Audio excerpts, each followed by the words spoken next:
আসসালামু আলাইকুম। এটিএন বাংলার গ্রামগঞ্জের খবরে সবাইকে স্বাগত জানাচ্ছি আমি চিন্তিয়া হক। শুরুতেই সংবাদ শিরোনাম। চোরাচালানের অভিযোগে ব্রাহ্মণবাড়িয়া ও কুমিল্লা সীমান্ত থেকে ৫ ভারতীয় নাগরিক আটক। চট্টগ্রামে পৌঁছেছেন ভারতের কারাগার থেকে মুক্তি পাওয়া ৯০ বাংলাদেশি। বিকেএমই এর সাবেক সহসভাপতি সাব্বির আলম খন্দকার হত্যা মামলায় নারায়ণগঞ্জ জেলা ছাত্রদলের সাবেক সভাপতি জাকির খান সহ সকল আসামি খালাস। এবং প্রায় ২ মাস পর চালু হলো পটুয়াখালীর পায়রার ১৩২০ মেগাওয়াট তাপবিদ্যুৎ কেন্দ্রের দ্বিতীয় ইউনিটের উৎপাদন। চোরাচালানের অভিযোগে ব্রাহ্মণবাড়িয়া ও কুমিল্লা সীমান্ত এলাকা থেকে ৫ ভারতীয় নাগরিককে আটক করেছে বর্ডার গার্ড বাংলাদেশ বিজিবি। সোমবার তাদেরকে আটক করা হয় বলে সংবাদ বিজ্ঞপ্তিতে জানিয়েছে বিজিবি। পরে ৪ জনকে কসবা ও ১ জনকে কুমিল্লার বুড়িচং থানায় সোপর্দ করা হয়। বিজিবি ৬০ ব্যাটালিয়নের অধিনায়ক লেফটেন্যান্ট কর্নেল এম জাবের বিন জব্বার জানান, বাংলাদেশ সীমান্তের ৪০০ থেকে ৫০০ গজ ভেতরে চোরাচালানের মালামাল সহ তাদেরকে আটক করা হয়। প্রাথমিক জিজ্ঞাসাবাদে তারা ভারত থেকে আনা বিভিন্ন পণ্য পাচারের সহায়তার জন্য অবৈধভাবে বাংলাদেশে প্রবেশের কথা স্বীকার করেছে।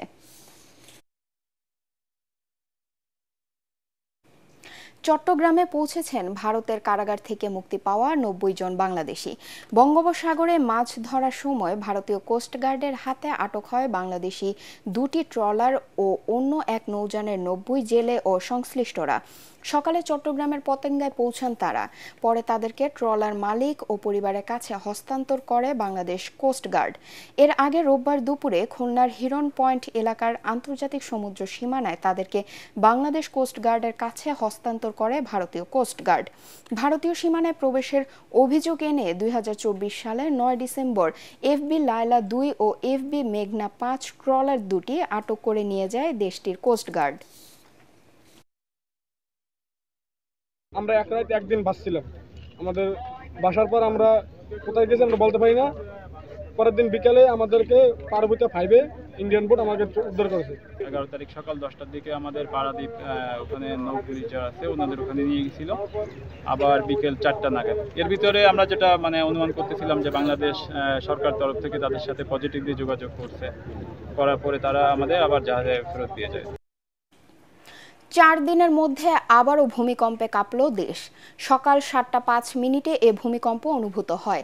মার্কিন ভূতাত্ত্বিক সংস্থা ইউএসজিএস জানিয়েছে, ভূমিকম্পটির উৎপত্তিস্থল নেপালের লেবুচি থেকে ৯৩ কিলোমিটার উত্তর পশ্চিমে। রিক্টার স্কেলে এর মাত্রা ছিল ৭.১। ভূপৃষ্ঠ থেকে এর গভীরতা ছিল ১০ কিলোমিটার। ভূমিকম্পটি বাংলাদেশ ও নেপাল ছাড়াও ভারত, ভুটান এবং চীনে অনুভূত হয়েছে। প্রাথমিকভাবে ভূমিকম্পে কোনো ক্ষয়ক্ষতির খবর পাওয়া যায়নি। এর আগে গত ৩ জানুয়ারি রাজধানী ঢাকা, সিলেট সহ দেশের বিভিন্ন স্থানে ভূমিকম্প অনুভূত হয়। রিক্টার স্কেলের মাত্রা ছিল ৫। বিকেএমই এর সাবেক সহসভাপতি ও আলোচিত ব্যবসায়ী সাব্বির আলম খন্দকার হত্যা মামলায় নারায়ণগঞ্জ জেলা ছাত্রদলের সাবেক সভাপতি জাকির খান সহ সকল আসামিকে খালাস দিয়েছে আদালত। দুপুরে নারায়ণগঞ্জের অতিরিক্ত জেলা ও দায়রা জজ মমিনুল ইসলামের আদালত এ রায় দেন। এর আগে সকালে কঠোর নিরাপত্তায় তাকে আদালতে আনা হয়। রায়ে জাকির খান খালাস পাওয়ায় তার কর্মী সমর্থক সহ বিএনপি নেতাকর্মীরা আদালত প্রাঙ্গণে আনন্দ উল্লাস করেন। গার্মেন্টস সেক্টরে সন্ত্রাস চাঁদাবাজি প্রতিবাদ করায় ২০০৩ সালের ১৮ ফেব্রুয়ারি শহরের মাছদাইর এলাকায় দুর্বৃত্তদের গুলিতে নিহত হন ব্যবসায়ী নেতা সাব্বির আলম খন্দকার। এ ঘটনায় নিহতদের বড় ভাই তৃণমূল বিএনপির মহাসচিব অ্যাডভোকেট তৈমুর আলম খন্দকার বাদী হয়ে একটি মামলা দায়ের করেন। হত্যাকাণ্ডের প্রায় ২১ বছর পর রায় ঘোষণা করলেন আদালত। জাকির খান ছাড়াও তার ২ ভাই সহ বিএনপি নেতাকর্মীরা ছিলেন এই মামলার আসামি। জাকির খান আজকে দীর্ঘদিন কারাবাস করার পর একটি মিথ্যা মামলা থেকে খালাস পেয়েছে। আপনারা জানেন, শামীম ওসমান এই জাকির খানকে দীর্ঘদিন কারাবাস করার জন্য তৈমুর আলম খন্দকারকে ব্যবহার করে আজকে এই মিথ্যা মামলায় দীর্ঘদিন তাকে কারাবাসে রেখেছে। প্রায় 2 মাস পর চালু হলো পটুয়াখালীর পায়রা 1320 মেগাওয়াট তাপবিদ্যুৎ কেন্দ্রের দ্বিতীয় ইউনিটের উৎপাদন। রক্ষণাবেক্ষণ কাজ শেষে গত রাত 9:30টার দিকে এই ইউনিটটির বিদ্যুৎ উৎপাদন শুরু হয়। বিষয়টি নিশ্চিত করেছেন বিদ্যুৎ কেন্দ্রের সহকারী ব্যবস্থাপক শাহ মনিজিকো। এর আগে রক্ষণাবেক্ষণের জন্য গত বছরের 9 নভেম্বর দ্বিতীয় ইউনিটের বিদ্যুৎ উৎপাদন কার্যক্রম বন্ধ করে দেয়া হয়। বর্তমানে তাপবিদ্যুৎ কেন্দ্রের 2টি ইউনিট থেকে উৎপাদিত বিদ্যুৎ জাতীয় গ্রিডে সরবরাহ করছে কর্তৃপক্ষ।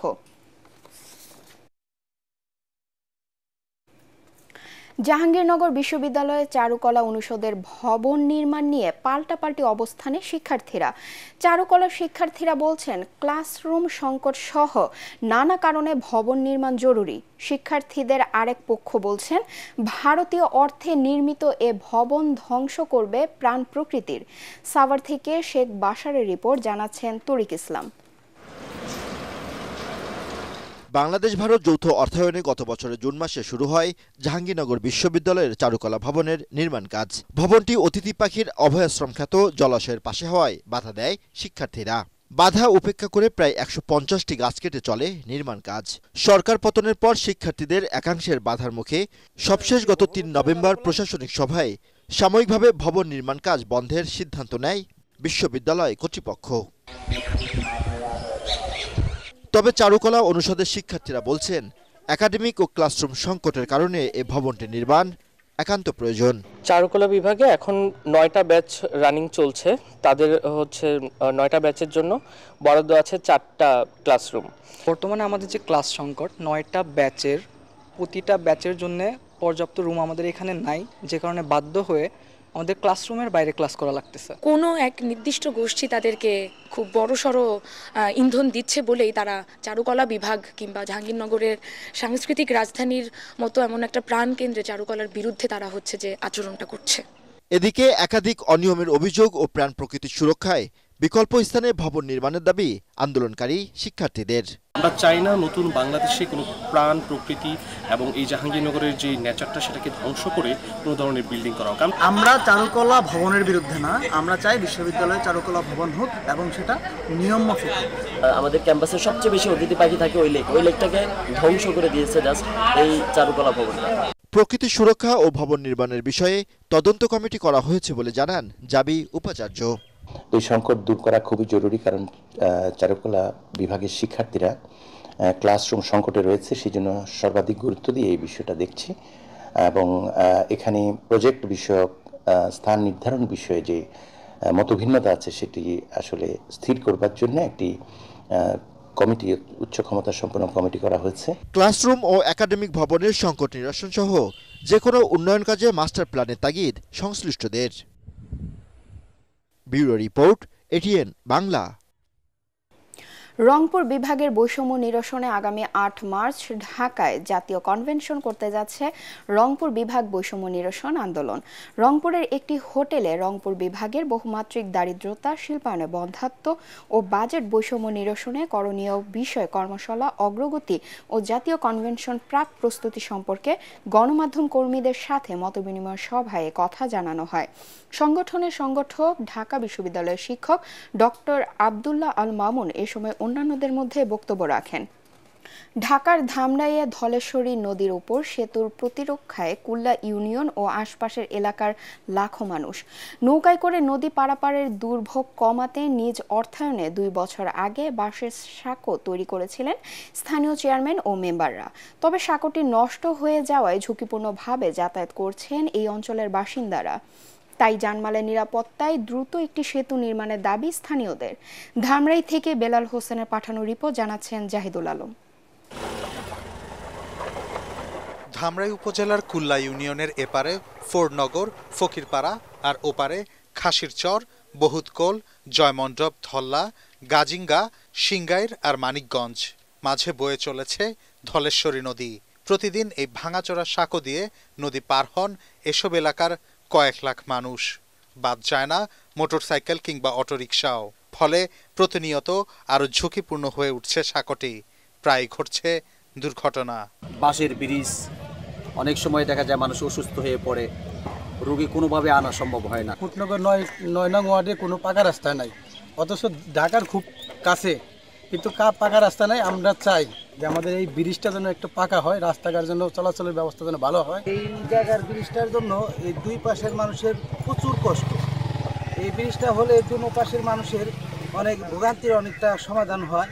উপজেলা সংশ্লিষ্টরা জানান, এলাকাবাসীর দাবির প্রেক্ষিতে এরই মধ্যে সেতু নির্মাণের প্রস্তাব ঊর্ধ্বতন কর্তৃপক্ষের কাছে পাঠানো হয়েছে। জনগণ এখানে দুর্ভোগের মধ্যে আছে, তো তার পরিপ্রেক্ষিতে আমরা সম্প্রতি অনূর্ধ্ব 100 মিটার ব্রিজ একটি প্রকল্প রয়েছে আমাদের এলজিডিতে, সেই প্রকল্পে আমরা এই ব্রিজটি যেন নির্মাণ করতে পারি এটার প্রস্তাবনা আমরা পাঠিয়েছি। এলাকাবাসীর আবেদনের প্রেক্ষিতে আমরা এটি পজিটিভলি দেখব। আমরা মিনিস্ট্রিতেও লিখবো, যদি এটা অত্যন্ত জনগুরুত্বপূর্ণ হয়ে থাকে আমরা অবশ্যই এটা পজিটিভলি মিনিস্ট্রি বরাবর আবেদন পাঠাবো। বড় ধরনের দুর্ঘটনা রোধে নরবরে সাঁকর জায়গায় সেতু নির্মাণ হোক, এমনটাই এখন ধামরাইয়ের এ অঞ্চলের মানুষের অন্যতম দাবি। Bureau report, ATN Bangla. নানা আয়োজনের মধ্য দিয়ে 2025 সালকে বরণ করে নিল যশোর আদ্দিন নার্সিং ইনস্টিটিউটের শিক্ষার্থীরা। কেক কাটা, নাচ গানে মুখরিত হয়েছিল দিনটি। সদর উপজেলার পুলেরহাটে অবস্থিত আদ্দিন নার্সিং ইনস্টিটিউটের হল রুমে অনুষ্ঠিত বর্ষবরণে নানা দিক নির্দেশনা দেন শিক্ষকরা। যশোর থেকে তামান্না ফারজানার পাঠানো তথ্য ছবি নিয়ে রিপোর্ট জানাচ্ছেন আশিকুর রহমান। অনুষ্ঠানে প্রধান অতিথি ছিলেন 500 শয্যা বিশিষ্ট আদ্দিন সকিনা মেডিকেল কলেজ হাসপাতালের পরিচালক ডাক্তার ইমদাদুল হক। তিনি বলেন, আন্তর্জাতিক মানসম্পন্ন নার্স তৈরি করার অঙ্গীকার নিয়ে কাজ করছে প্রতিষ্ঠানটি। আমাদের নার্সরা ওয়ার্ল্ড স্ট্যান্ডার্ড নার্স হবে, সেইভাবে তোমাদের গড়ে তোলার অঙ্গীকার নিয়েই কিন্তু আমরা কাজ করছি। বর্তমান বিশ্ব প্রতিযোগিতার বিশ্ব, প্রতিযোগিতায় টিকে থাকতে হলে তোমাদের জ্ঞান অর্জনের কোনো বিকল্প নেই।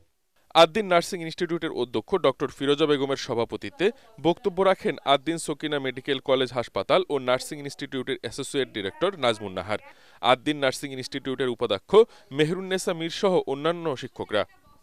তোমাদের জীবনকে মানবতার সেবায় যেন উজ্জীবিত করতে পারো এবং তোমাদের অধ্যবসায়, তোমাদের পেশাগত দক্ষতা বৃদ্ধি করা একান্ত প্রয়োজন। পাশাপাশি তোমাদের মানবিকতা, সহানুভূতি এবং দায়িত্বশীলতাকে জীবনের অংশ হিসেবে তোমরা গড়ে তোলো।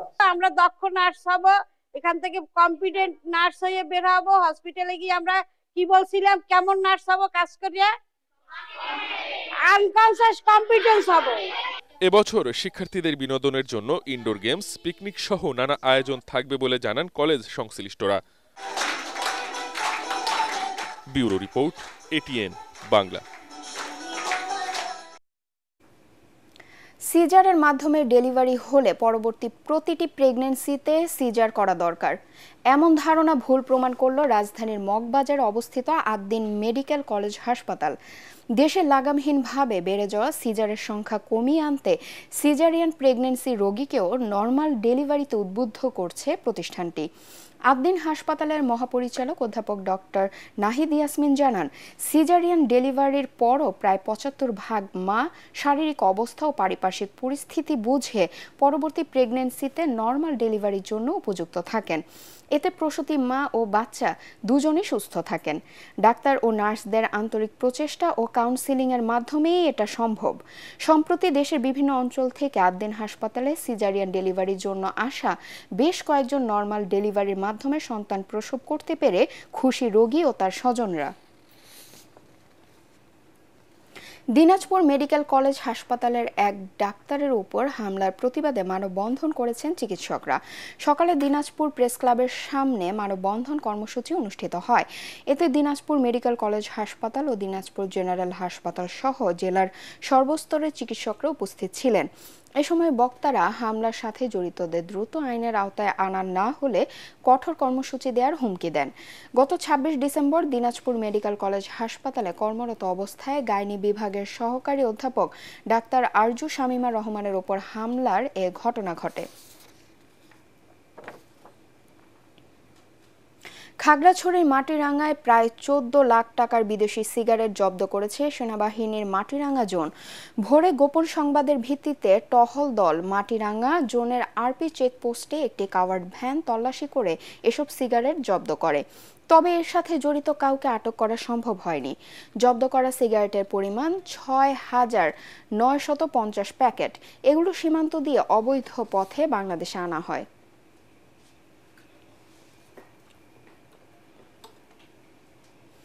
পরবর্তী সংবাদ দেখার আমন্ত্রণ জানিয়ে এখনকার মতো শেষ করছি। এটিএন বাংলা সংবাদ ইউটিউবে দেখতে ব্রাউজ করুন youtube/ATN Bangla News। ধন্যবাদ সবাইকে।